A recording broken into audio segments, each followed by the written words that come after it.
To a large extent, I believe our faith in God is a consequence or fruit of experience. Quite a few years ago, I made a financial investment in a small business, and it began to require more to stay afloat. And it still didn't do well, and more was required. And it became a terrible economic threat. I remember having to go before the Lord with nowhere else to turn, and in tears and pleading, just seek for anything that He would provide in His love and wisdom. What I learned in that process was what it's like to come to a point in your life where you really have nowhere to turn but to God. And in those circumstances, one truly learns how to pray and how to receive the answers that come. Sometimes it was nothing more than a feeling that things would work out somehow. No indication of how or when, but it would be all right.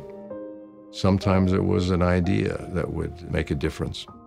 And so it became, during portions of this experience, a matter of getting the manna for that day, the help that could only come from Him, from God, for the moment, not the long term, just the immediate need.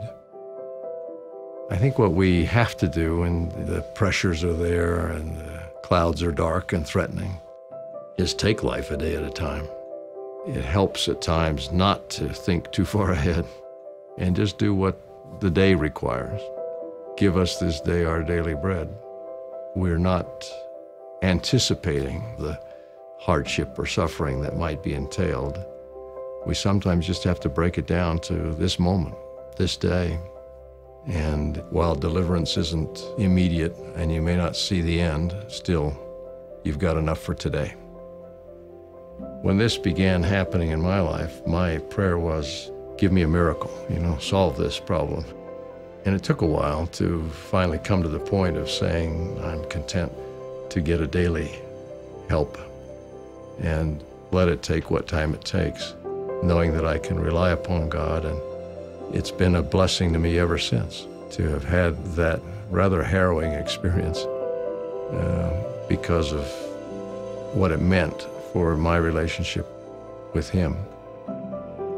Maybe the greater blessing for us is to have to walk through it with Him